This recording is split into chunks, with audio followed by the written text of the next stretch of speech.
নমস্কার, আমি মিলি সরকার Bengali urban kitchen থেকে বলছি। আমার ইউটিউব ফ্যামিলির সকল দর্শক বন্ধুরা কাছে দূরে যেখানে যে আছেন সবাইকে অনেক অনেক প্রীতি ও শুভেচ্ছা জানিয়ে শুরু করছি আজকে আমার রেসিপি। আজকে আমি বানাচ্ছি বাঙালির অতি পরিচিত এবং পছন্দের রেসিপি ইলিশ মাছ ভাপা। তার জন্য এখানে আমি 4 টুকরো ইলিশ মাছ নিয়েছি।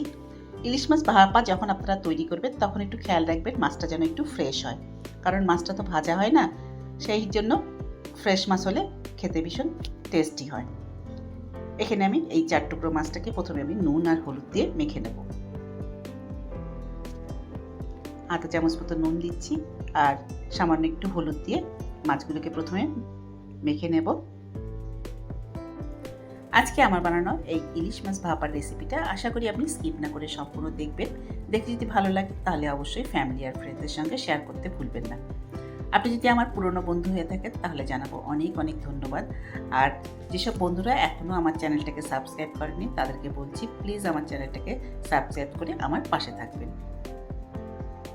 মাছগুলোকে প্রথমে নুন হলুদ দিয়ে মেখে সরিয়ে রাখবো, তারপর একটা মশলা তৈরি করে নেব। তার জন্য একটা বোলের মধ্যে দিয়ে দিচ্ছি 1 চামচ মতো কালো সর্ষে,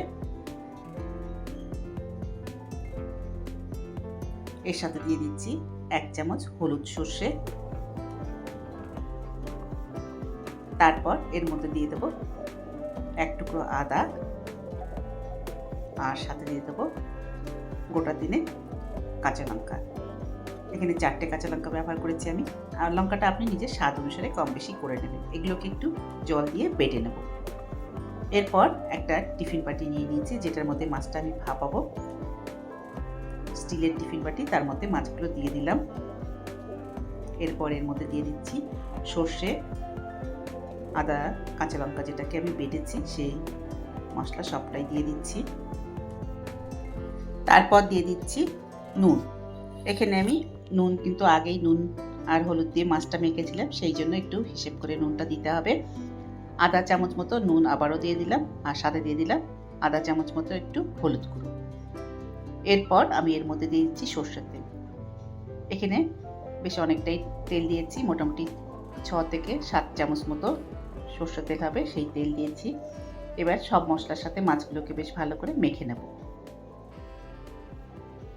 উল্টে পাল্টে মাছগুলোকে মেখে নিচ্ছি যাতে সর্ষে বাটাটা মাছগুলোর গায়ে ভালোভাবে লেগে যায় আর নুন হলুদও লেগে যায়। এতে আর আলাদা করে জল দেওয়ার দরকার নেই। এগুলো দিয়ে দেব। এই মশলা ভালো করে লাগিয়ে দিচ্ছি মাছের গায়ে। এরপর মশলাগুলো মেখে নেওয়ার পর হাতটা উঠিয়ে নিলাম। তারপর আমি এর মধ্যে দিয়ে দিচ্ছি 2টো কাঁচা লঙ্কা, এইভাবে করে কাট লাগিয়ে এটার মধ্যে দিয়ে দিচ্ছি। যদি কারোর দরকার হয় সেই লঙ্কা খেতে পারে। এরপর ঢাকা দিয়ে দেব। এবার একটা কড়াইতে দিয়ে দিচ্ছি কিছুটা জল।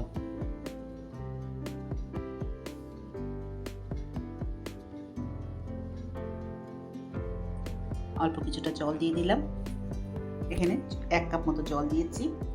এরপর একটা ঢাকা উপরে বসিয়ে দেব এর মধ্যে এইভাবে করে, তার উপর টিফিন বাটি যেটা আছে সেটা বসিয়ে দিচ্ছি। তারপর এটাকে ঢাকা দিয়ে দেব। এটাকে 8 থেকে 10 মিনিট মতো মিডিয়াম আঁচে রান্না হতে দেব। মিনিট 10 মতো এইভাবে করে রান্না হতে দেব, তারপরে নামিয়ে এটাকে সার্ভ করব।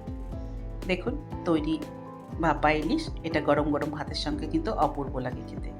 আজকে আমার বানানো এই ভাপা ইলিশের রেসিপিটা আশা করি আপনাদের পছন্দ হয়েছে। যদি পছন্দ হয়ে থাকে তাহলে অবশ্যই লাইক করবেন, শেয়ার করবেন।